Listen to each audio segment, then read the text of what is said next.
Welcome to The Brain Dump, where we study the psychology of success. Join us as we probe the habits, rituals, and routines of top-performing artists, entrepreneurs, authors, athletes, and more to uncover the timeless principles we can all use to take our lives to the next level. Are you ready to plunge the grunge that's been gunking up your mind's eye? Great, then let's get to it.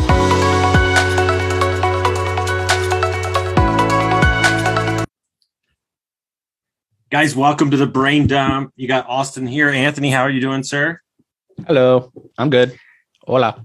So, Anthony, you just met him about 2 seconds ago, but I'm going to introduce you to the man that has played probably a bigger role in the man that you see today is this gentleman right here.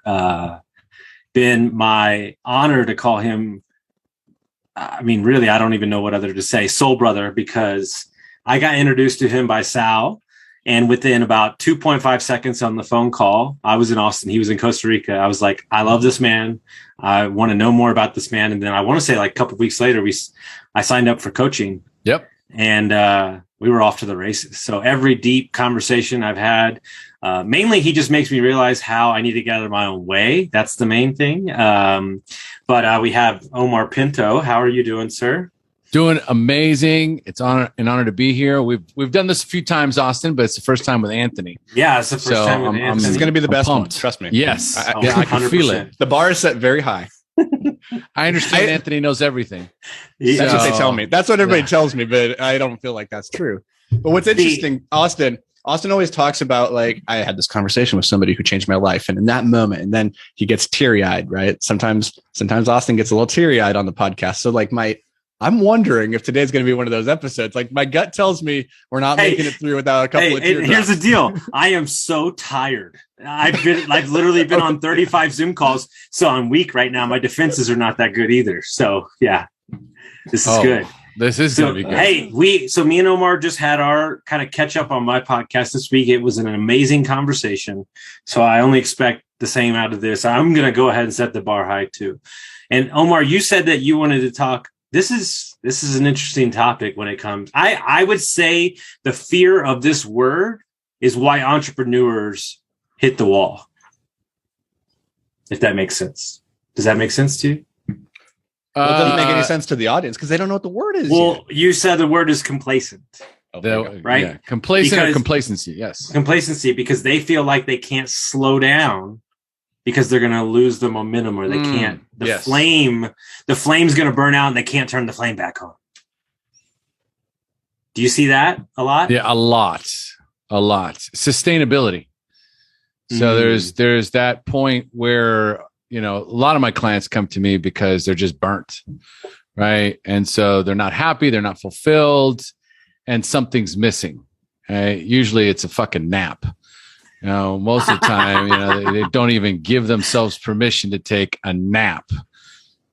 Right. So the idea of being complacent, when Anthony brought it up, I'm grateful for the fact that, when he brought it up, or this idea of being raised with no with no struggle, right? If you've received too much too soon, you don't know how to appreciate things.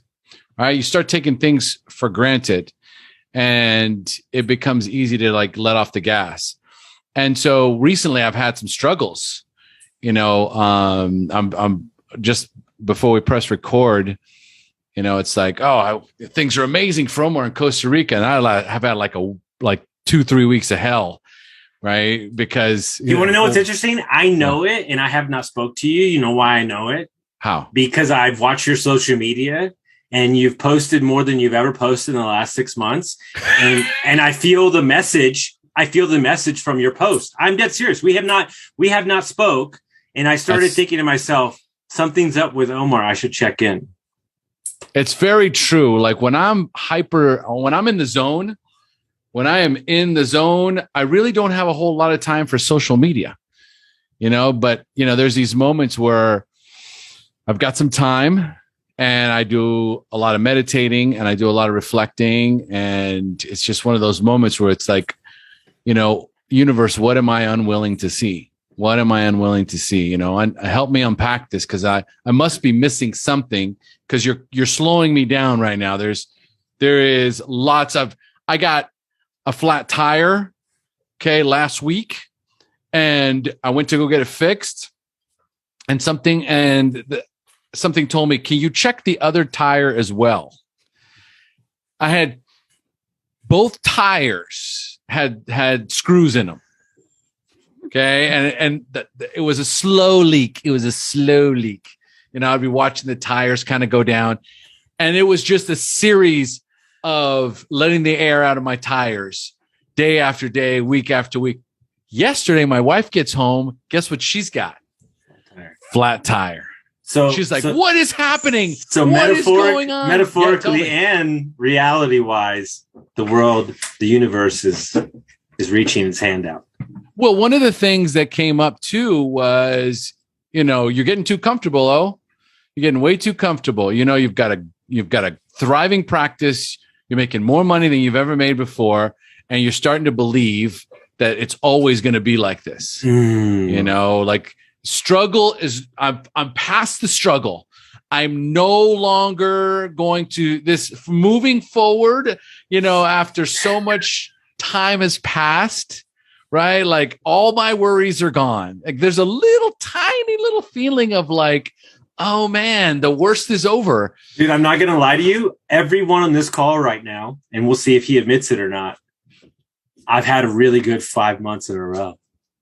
Anthony's had a really good year. I wonder if this ever creeps into you, Anthony. I don't know. You operate different. You operate different though. I don't know. I've been having 38. I'm not 38. I've been having 37 years of good months. Like, it's interesting as we were talking about the slow leak. I want to share two stories here. And one of them is actually a story I've never shared. I've never really talked about publicly, but it's a real shame point for me, which I realized just a couple of days ago. And I'm taking actions in my life to alleviate it. And so we're talking about complacency, and two words keep coming into my mind. One is resilience, and the other is acceptance. Mm-hmm. And first, on the resilience front, when we talk about growing up and having obstacles and struggles, that's really what it's building in a lot of ways, is a resilient human being. And when you don't have those obstacles, those struggles, and you don't build that muscle of resilience. And I do think that I've never articulated it, that I think resilience is maybe like the top 5 traits that I would wish any human to have, because if you're resilient, you can endure anything. Now, when it comes to complacency, when you're talking about the slow leak of your tire, so this is embarrassing. 2 stories. First story is not so embarrassing. Second story is a little bit more embarrassing. First story, when I was like 19, I had a car, and for literally 6 months straight, I would drive to the gas station every single day, twice a day, to fill it up with air, one of my tires, because I had a slow leak that every morning when I would go to my car, it would be flatter, and I would drive to the gas station on my way to work. I'd fill it up, and then I would go to school, do all this stuff, and then it would be flatter by the end of the night, and I'd fill it up again. And so, but the pain of that flatness wasn't enough to ever get me out of my complacency of just accepting that this is my life and my reality. When I look back at it, I'm like, God, that was a lot of wasted time and energy when I could have just gone and got the tire fixed. But I never did that because the pain of the moment wasn't greater than the inconvenience. And so I just kept enduring. Now, I share that story because that one didn't bite me in the ass. The one that bit me in the ass cost me a body part. And I kept putting off, so my embarrassing thing is, when I was young, I had horrible oral hygiene. I never brushed, ever. And I have a missing tooth right up here that I had it removed when I was like 25 or so, but I lost it because the pain of like actually doing something earlier about it, like going into the dentist and actually getting it checked out, even though I knew something was wrong, I kept putting it off because I was complacent until finally it was too far gone and it had to be removed. And I share this because this is actually something I carry a lot of shame around. And I realized that earlier this week is this idea that I was so complacent and so not willing to take care of myself that it cost me something that I'll never get back. And I had like this like physical hole in my mouth to like show like that the physical manifestation of the hole that I feel inside. Right. And so when we talk about complacency, whether it's like losing a body part or it's like a flat tire or just like accepting life's circumstances, whether that's a relationship or a job that you hate or just wherever you are in the moment that you're like, it's not so bad. I can just keep putting up with it. Omar, we always talk about this all the time, and maybe I could get your perspective. Why, as humans, because you've seen my thing, why do we have to hit the brick wall? Why do we have to get in such a dark place, alcoholism, or, why can't we wake up to the fact, and it's kind of like Anthony said, it's not an inconvenience enough. Like, why do we have to do that as humans? We know. I'm sitting here kind of, as I was listening to Anthony and a lot of things were coming up. Okay. A lot of things were coming up for me. And, that's a giant loaded question. There's, 7 billion people on this planet. And what does it take? It takes what it takes. We've heard this before. It is what it is, and it takes what it takes. So for everybody's differently, but what just keeps running through my head is this idea of like this complacency. Like I go to the dentist every 6 months. I hate going to the dentist. Okay. Like I'm in that chair and my stomach's turning, because I know the drill's coming out, and I'm about to go through 45 minutes of hell, the whole thing. Right. But like one of my best features are my teeth. Okay. Like when I smile, I light up a room. Okay. I'm 5'9", I'm bald, I'm overweight. Okay. But my smile, you got good chompers. That's my claim to fame. So, I mean, and I've never been complacent. And one of the reasons why I've never been complacent about my teeth is that's something that was instilled in me as a child. Like when we were kids growing up, my dad, my father's from Colombia. My mom's from Cuba. They both immigrated. And they were like my dad. Neither one of them spoke English when they moved to the U.S. So they're like the American dream success story. So my dad moves at 18. He's a dishwasher. By the time he's 30 years old, he has 2 kids. He's broke. He's married to my mom, right? And he's got to figure something out. So it's like in desperation comes genius. My dad ends up getting a job for Xerox. Okay. And he spends the next 35 years working for Xerox. And the first thing that he got was insurance. Okay. Health benefits. Like that was it. Right. And so from that moment, every year we went to go get physicals. Every 6 months we got it was like without fail. Right. It was never a question. Like I never even when I think about it, when I talked about other people going to the dentist or not going to the dentist, right. It's almost like if I don't go to the dentist in 6 months, something's wrong. Right? I can feel my teeth getting kind of filmy and this kind of a thing. Right. And so I really start to think about my upbringing and how it was like impossible for me to be complacent in so many areas of my life. We used to call my father the drill sergeant. Okay. The warden, because he was on top of our shit all the time. Homework, bedroom, chores, responsibilities. It was just a constant, right? It was all this kind of constant. And it's true. This idea of like, there's always this little voice in my head, and it's nowhere near as loud as it used to be, but that's only because I got coaching. Then I became a coach and I started coaching and I started helping people with this particular epidemic, which is the minute I would lay down to relax, I couldn't get 30 seconds into relaxing on the couch without this tremendous sense of guilt wafting over me. Right. And this little voice that's like, hey, you forgot to do this. You forgot to do that. You should be doing this. Why aren't you doing that? Right. And it's this constant need to be productive all the time. There should be something you should be doing something. And I remember as a kid, I'd come home from school. Right. And I mean, I was exhausted at school, man. I had probably undiagnosed ADD. I've also got undiagnosed OCD. I'm completely distracted at any given moment. And so I struggled and struggled and struggled. The only thing that I could do is just show up to class, just like we talked about when we first said, 90% of success is just showing up, right? And so I learned that as a kid. I had friends that were cutting school. Dude, I can't cut school. This is the only time I have even a shot of retaining enough information to somehow pass the test with like a 70 or, even a 60%. Right. And so there was this unbelievable sense of responsibility and obligation and walking on eggshells. So when I would come home, I'd be exhausted from school, and I'd go into my room and try and take a nap. And if I heard the garage door open and I knew it was my dad, I would jump out of bed and try and figure out what to do, like make my bed or go out there and start wiping the counter in the kitchen, right? Because if he caught me sitting around just dicking the dog, it's going to put you to work. Oh, he would find the work. So I better be doing something. It sounds like Anthony can relate. Oh yeah. Yeah. My dad was military. And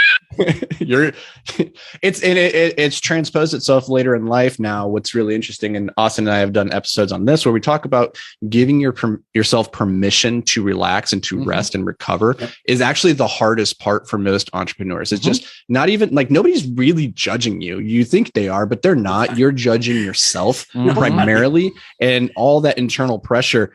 It makes it so that when you are resting, you feel guilty for doing such. And it's interesting go ahead, Austin. Well, it's the blessing and the curse of entrepreneurship. Yeah. Because when I'm working and I'm a high performer at my job, let's say waiting tables, I make a ton of money. I show up from this time to this time. I bang it out. I do it. I check out. Well, guess what? Here's another company, Austin. Here's another podcast. Here's another coaching call. Here's another. When do we turn the faucet off? Yeah.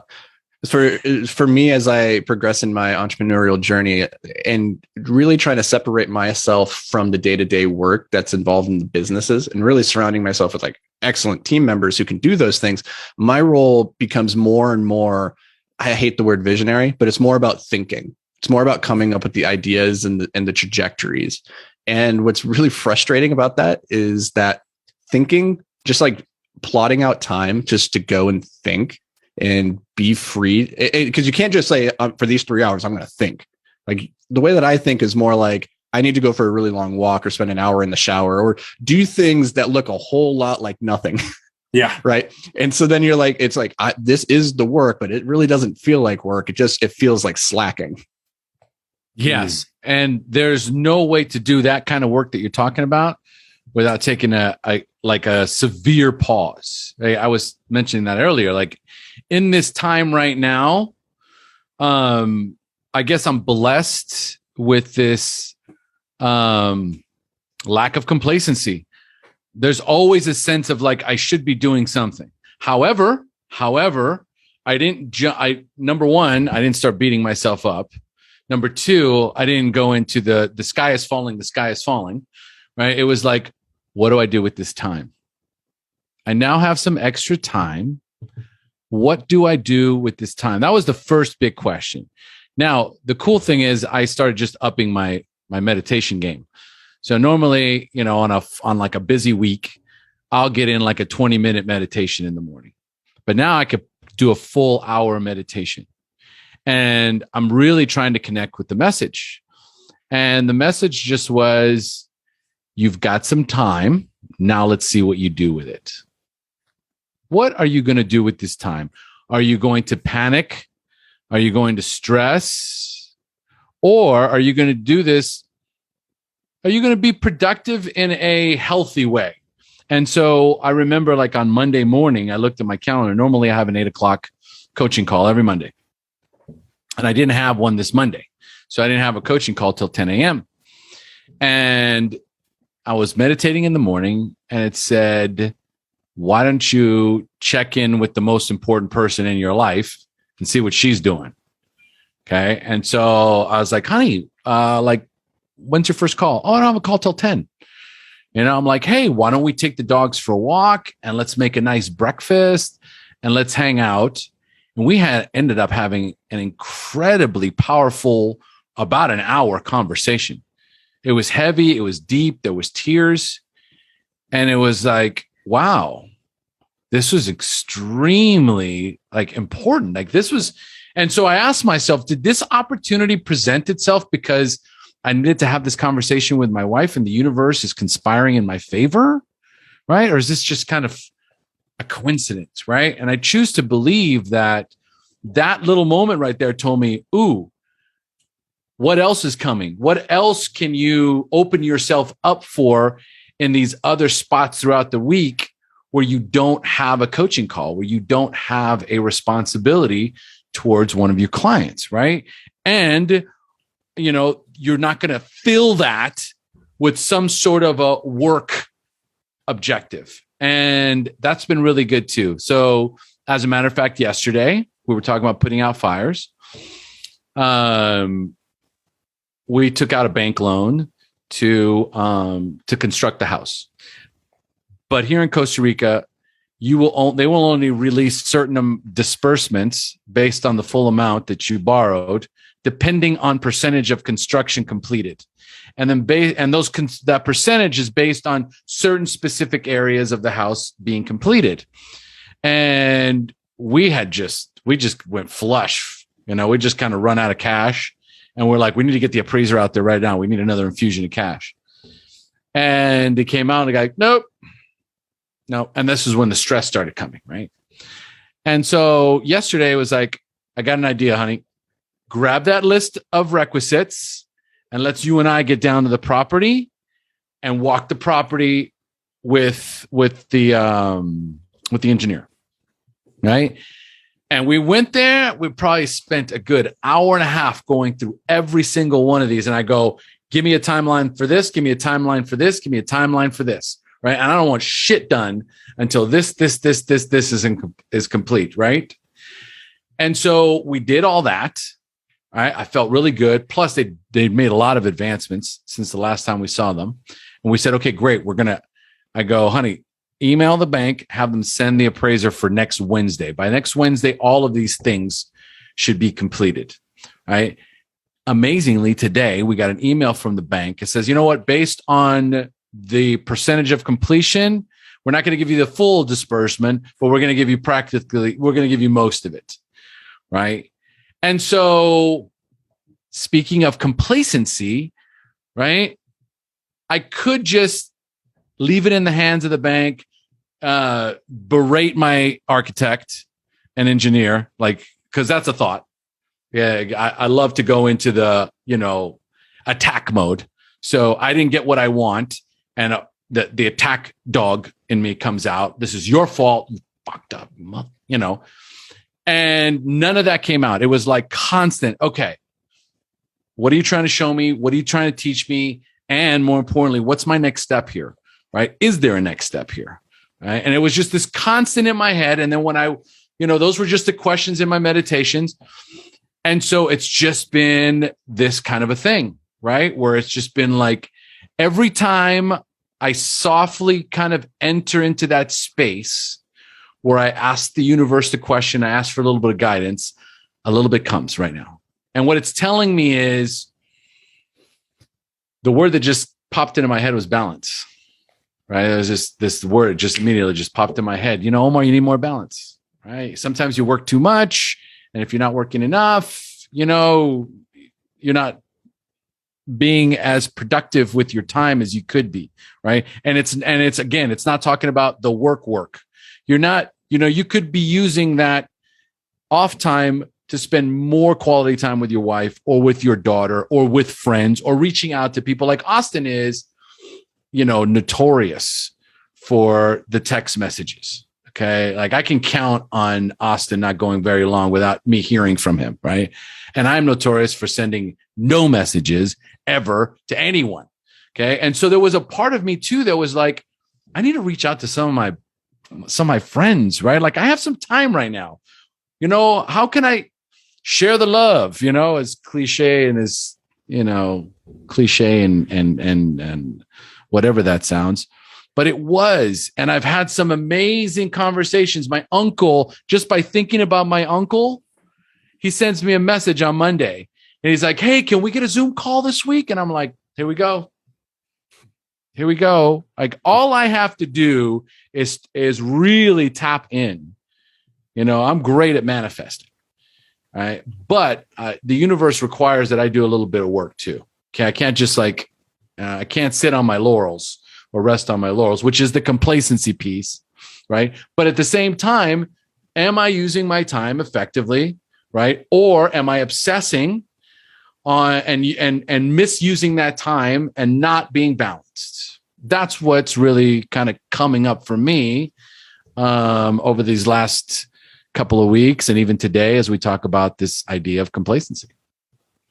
It's so interesting that I think with entrepreneurs in general, we tie our productivity to some business outcome or some dollar amount. And those other areas of like relationships and family and friends, well, that is just as productive of time, but we never seem to count that, right? That also is relaxation and rejuvenation, and it refills the tanks.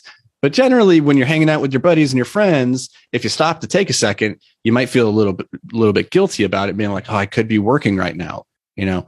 But if we could somehow flip that paradigm to realize that that is also work, that is also very important work towards not just building a business, but towards building a life worth living, right? And it goes to this idea that I'm fascinated with, which is maximizing your return on life. It's not just about the business outcome. And so I wonder if when you're telling the story about that meditation and you thought about your wife, then you went and had this like incredible morning, if that was the universe trying to put something in front of you saying, hey, if you capitalize on this opportunity right now, it's there for the plucking, or if that opportunity is always there, you just have to go pluck it whenever you want. Jesus Christ. Dude, here's the deal. There it is. The zinger. I'm sorry.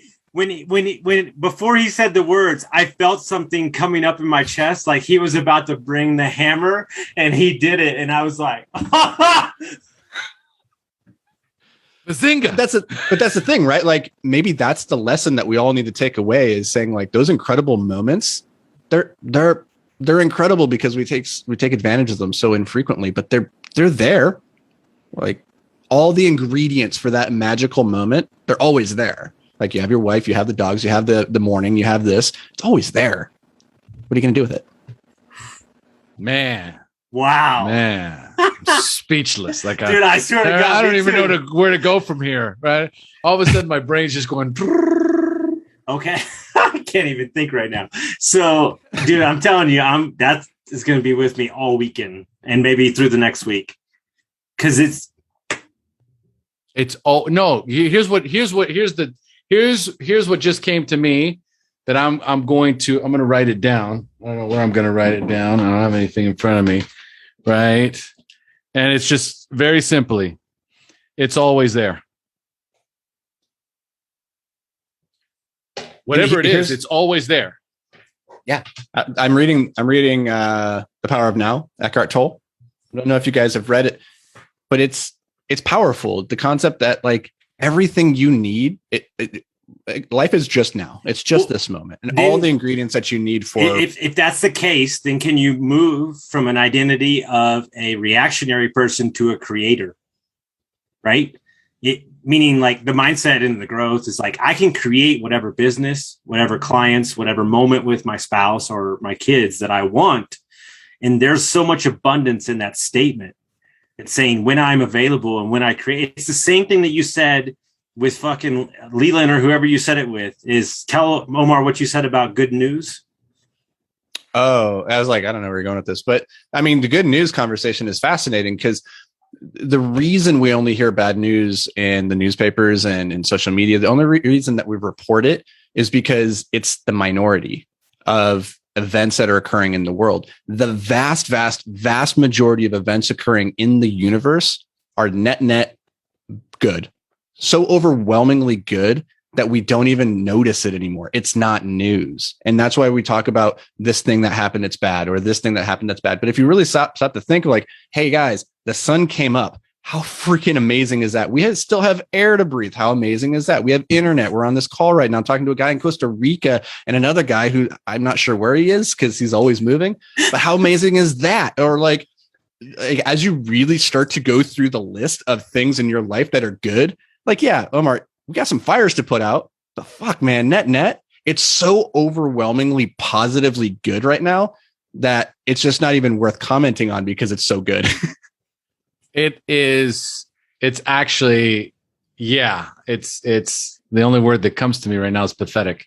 It's pathetic to think of how amazing my life is, right? This, and I remember because I called one of my, as soon as when things start to bubble over, like first it starts to boil a little bit, but then it feels like it's starting to bubble over. I start making phone calls to some of the most affluent, successful people in my circle that are here in Costa Rica, just in case.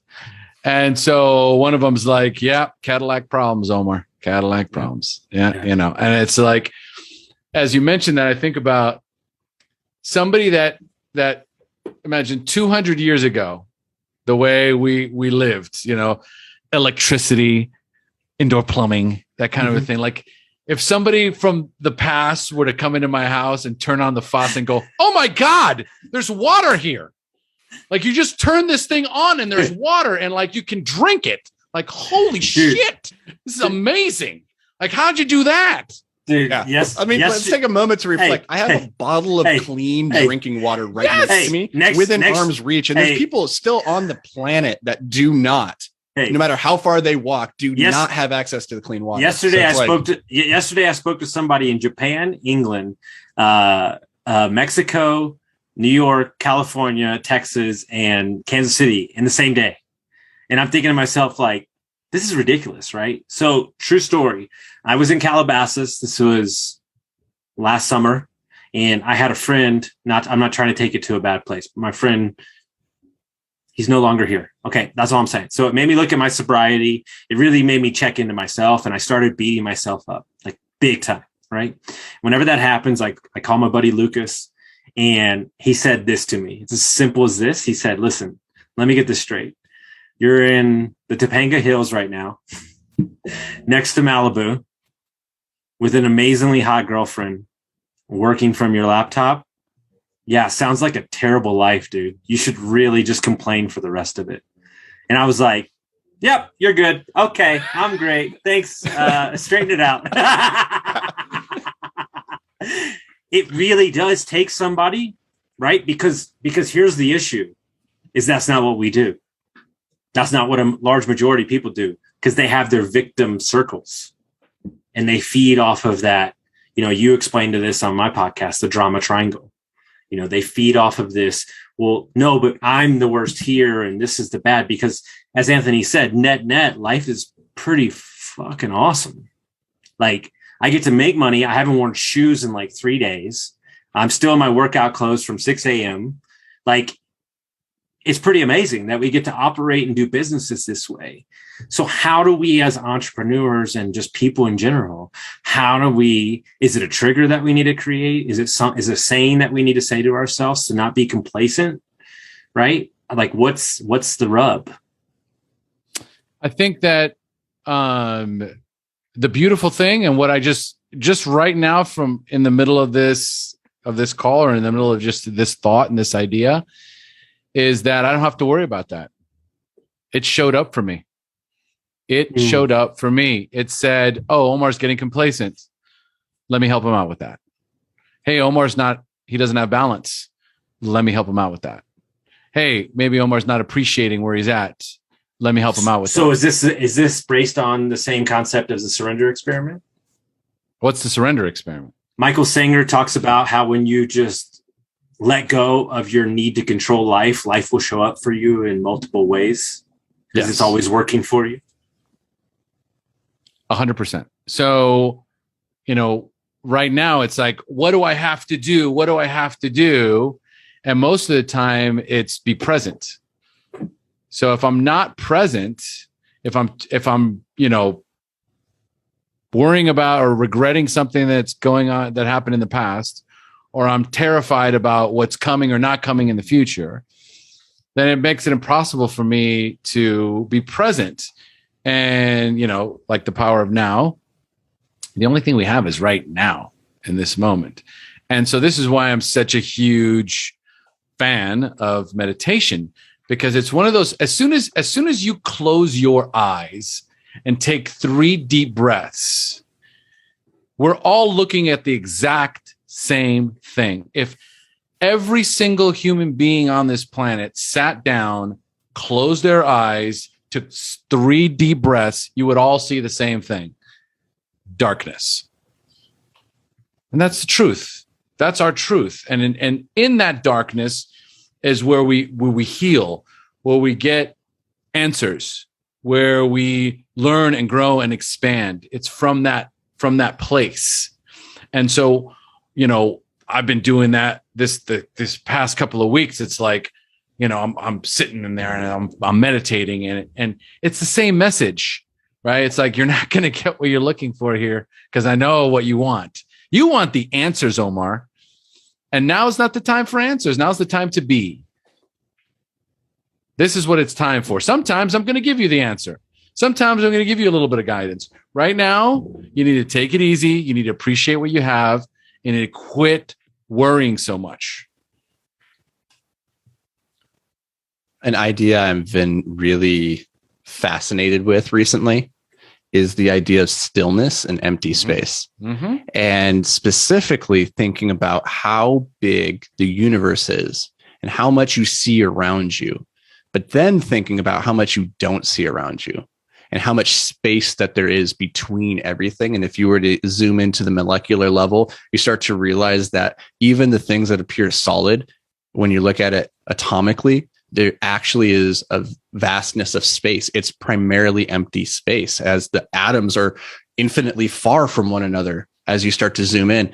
And what's really interesting about that is that we only recognize the materials, the forms, the mass around us, but we don't see the space and how much there is. And it's in the space that forms and things exist, right? Like the distinction between this camera, the gap between that and this light and this computer, like there's this vastness of space all around us. And what I love about meditation is it's an opportunity for me to lose myself in that empty space and realize that that's actually where life, the majority of life occurs, is in the emptiness. And to Austin's question, like, how do we as entrepreneurs or as individuals, how do we figure out how, because we've been talking about 2 different types of complacency. One is the recognizing that there's a potential inside of us all and that we need to be striving towards that. And when we're not, we feel it in the form of discontentment. Like, I have greatness in me, I need to strive to be that, but also recognizing that you can't always be striving, that there has to be this push and this pull and this rest and this go. And I'll leave it with this. The story that I don't know very well, so I'll probably butcher it, but there was like this race to the South Pole, or maybe it was the North Pole. Somebody was racing to somewhere really cold. And like, people wanted to be the first person there. And there was like these 2 teams that had very different strategies for how they were going to get there. But if you were betting, you would bet on one of these 2 teams. And one of the teams was, we are going to go as hard as we can until we need to take a break. And then we're going to go again. And they just kept doing that as hard as they could, take a break, hard as they could. And they had a huge advantage. It's like the tortoise and the hare example, really. And the other guy, what they did was the whole team, they said, all we're doing every day is 20 miles. No matter how good the weather, no matter how bad the weather, we just do 20 miles every day. That's it. So they weren't lulled into doing more on those good days, and they weren't lulled into doing less on the bad days. And net, they won by an overwhelming amount. I don't even know if the other team made it, honestly. And so the example there is like to realize that to chase your greatness, to achieve that thing that you know you have inside of you, and I believe you have it too, like you have to go hard when it's time to go hard, and you have to go turn off when it's time to turn off. And you have to recognize that both are just as important. You cannot have progress long-term without both being in balance. No, I could not agree more. And the thing is too, I may have convinced myself that I had that already, right? Like I work Monday through Thursday. I have Fridays off, right? And I have my weekends. I have time with my family. Like I've compartmentalized a lot. I could be working 6 days a week. That's an extra 2 days of income, right? Those are real dollars. Okay. But I was like, for me, it's not about the money.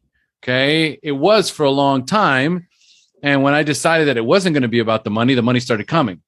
Right. So I like that strategy. And, in my mind, it's like, I've got plenty of balance, right? I have my work and I go hard. Okay. Monday through Thursday, I go hard. It's the podcast. It's my coaching calls. It's, all the things that I do throughout the week. Right. And then come Friday, we check the property. And I do a couple of errands on Friday, which leaves Saturday and Sunday wide open for everything, right? For whatever I need. That balance. But for whatever reason, balance showed up again, right? We're even having this conversation about, is there a need for more balance? Do I need to, yet again, take a look at how I balance my life? How do I balance my relationships? Because there's another thing, right? I had that conversation with my uncle that, we haven't spoken to in a couple months. And so relationships, if I were to sit here and say, in reference to the balance you have in your life, and what part of your balance includes relationships? And it would probably be a pretty epic fail.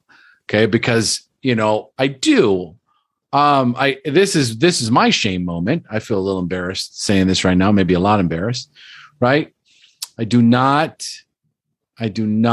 cultivate, I do not, I don't even know the word for it. Look at that.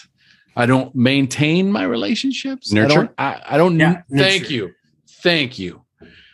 And that's very telling as a coach. When I can't even think of the word, I immediately tell my client, let's stop there for a moment.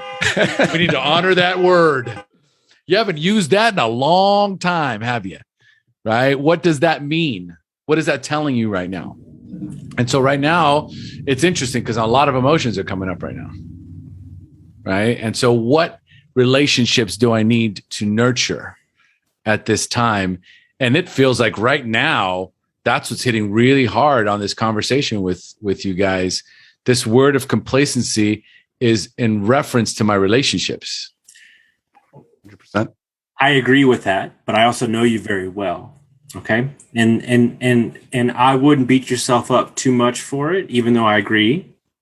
I would like you to reach out a little more, but that's for another time off air. But that's a whole nother story.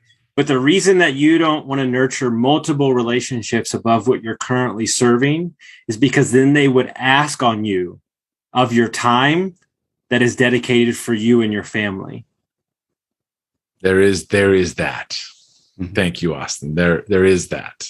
And you are very protective with your life that you have spent 20 years cultivating, and you won't let other people dictate the terms of your life. Got hard boundaries. I mean, I teach that. Hard boundaries. I'm at a place where I have to nurture those relationships because those relationships are beneficial to my business consulting clients. Because if I don't have them, then what am I? That's a value proposition that I sell to my clients.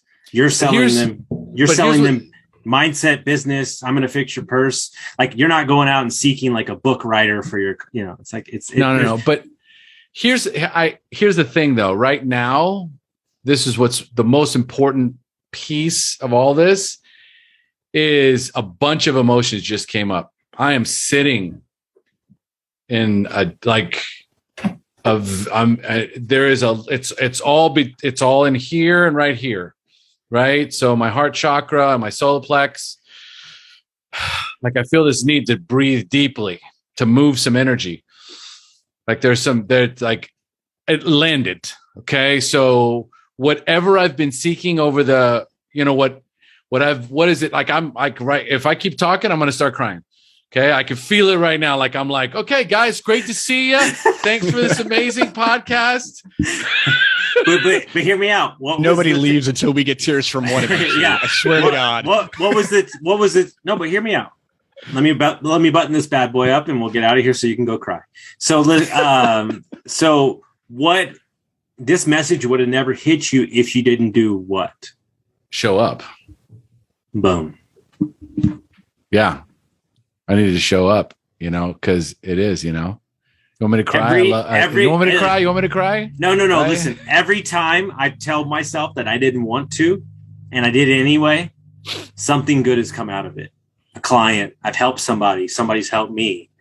And so my message to you guys, don't get complacent in your success to think that you don't need to show up for yourself, right? And that means show up for your spouse, for your significant other, for your kids and everything. Because I'm telling you right now, me and Anthony talked about this on a few earlier podcast. If you do not schedule time with your significant others, they get what's left over, and that's not okay with them. Mm-mm. It is not. Because you can have all the money in the world, but if your fucking wife hates your guts and you're not at your kids' baseball games, what success do you have? Well, here's the thing, and I have a lot of love for you, Austin. I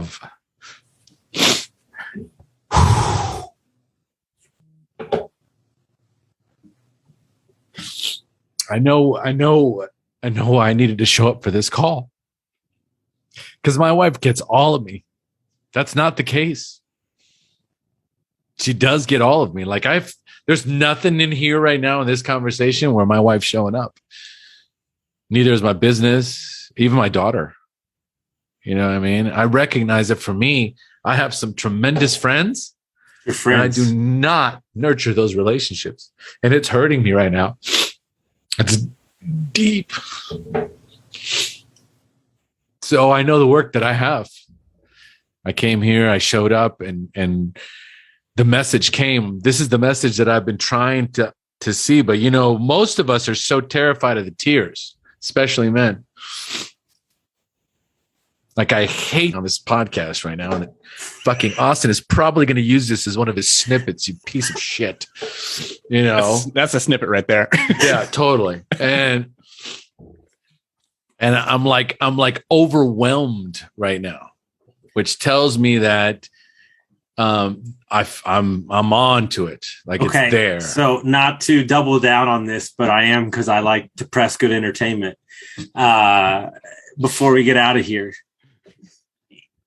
you're about to see a bro moment, Anthony. So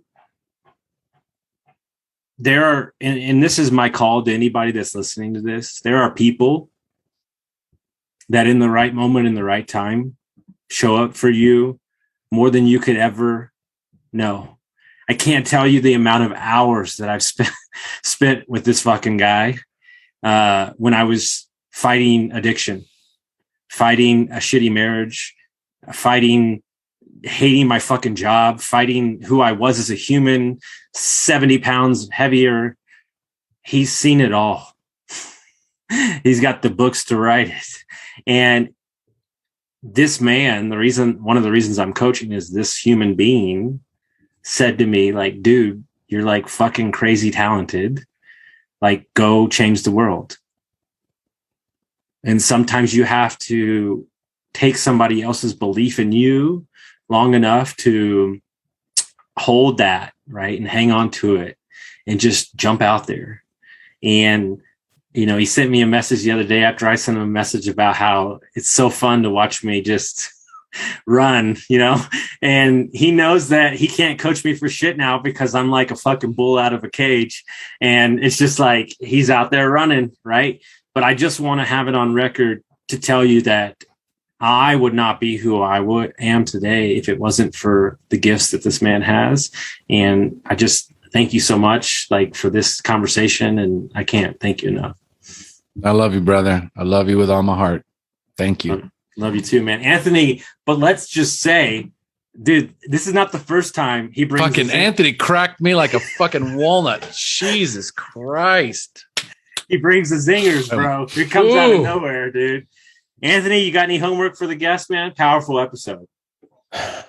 I want to drive home the idea that, because it's so foundational, the idea that showing up is 80% of success. And ostensibly this podcast is the psychology of success. But I want to say this is that regardless of whether or not you want to show up, because majority of the times you don't want to, it's because showing up involves doing something. It's hard. It could be mean showing up in a relationship or for work or for networking. It could be all sorts of things, like whatever it means to show up. But you will never regret having shown up, ever. There's not a single time when you're like, I don't want to go do that thing, but then you do it, that you look back and maybe that thing was a waste of time, but you don't regret having done it, having shown up.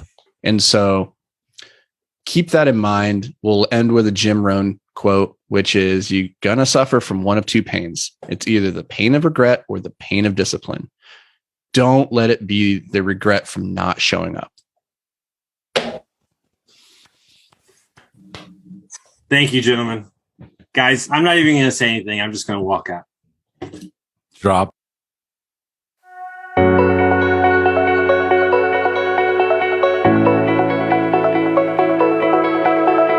Thanks for joining us here at the Brain Dump. Now, before you go, it's important to solidify what you've learned here today by taking action. If all you do is listen, then you're only going to retain a small amount of the information you consumed here today. So take a quick moment to really lock in any key insights, tidbits, or pieces of wisdom that you want to carry with you into the future. You can do this by heading over to iTunes and leaving a review with your top 3 takeaways from this episode. If you've already left a review, first, thank you so much. Second, it's time to start a Brain Dump journal. It doesn't have to be fancy, just a slip of paper will do, where you can record a couple quick thoughts from each episode. Science shows this is one of the best ways to ensure long-term retention of new information. And finally, if you've got a brother, a sister, a coworker, or a best friend that you think would benefit from this episode, do them and us a favor and share with them this episode. Your support, as always, means the world to us.